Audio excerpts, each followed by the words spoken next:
Elsewhere in the ship there was pandemonium of a kind very different to the brand that Jamie had elicited so far.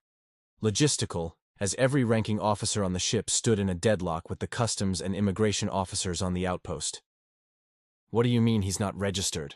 We bloody well know. He's likely pre-war registered," bellowed the captain, showing a lack of restraint that seemed to bring some concerned looks from his fellow officers. The Taleaen seemed completely unmoved by the captain's outburst, and merely replied, "Any entity must be registered with their homeworld office, assuming it has one. Should this not be the case, the being must remain in transit until the identity for said entity can be verified or created at the head office of said homeworld. If the entity lacks a homeworld, please apply to Central Registry to have one assigned, and take the entity to the assigned office."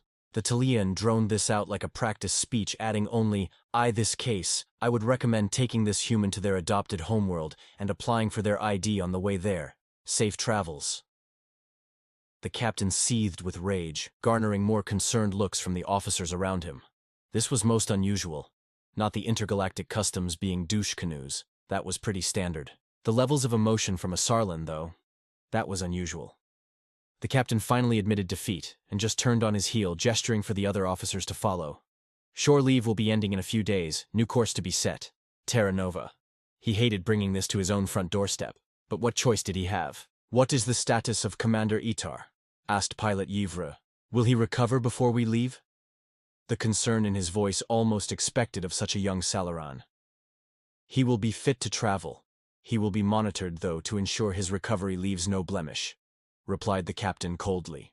As the officers re-entered the ship, they passed what could only be described as a 7-foot-tall walking dragon wearing a mech suit. "Greetings of your kind, Captain. I hope the negotiations were fruitful," it said, through a vocal interface. The captain sighed and replied through gritted teeth, "They were decidedly not. Also, Dorian, I've told you before that your vocal translator is buggy. It keeps saying, 'Greetings of your kind,' because we Sarlans do not greet with words. Please endeavor to calibrate this the next time we meet." The Dracorlix sighed heavily and replied, "My deepest apologies, Captain. I must have been low on ox when I donned my day suit. Please excuse me." It bowed placatingly as it turned to leave. "That guy needs to take a day off," chuckled Dorian, his feet clanging as he headed into the outpost, the scanners identifying him as he crossed the threshold. As he wandered, he thought about the captain's behavior of late, his wings flapping slightly as he did until he reached the vendor's stalls, searching for the Dracorlix who served him before. Spotting the stall over the heads of the other shoppers, he forged forward, apologizing almost every second step due to the bulk of his suit and the confined space. "How's it going? Got any new flavors in today?" he asked the stall owner brightly. "Oh, you're really gonna like these, bro. Honestly, never tasted anything like it. Best Niar fruit flavor this side of the dark spots," replied the shopkeeper brightly, a slightly slow cadence to his words, toking on an apparatus that seemed to expel pink mist. "Also got some new feed bugs, fresher the better, right?" Dorian chatted with the shopkeep a while and eventually walked away, having spent far too much on far too little. He sighed and headed back to the ship, toking on his own pink nebulizer as he went.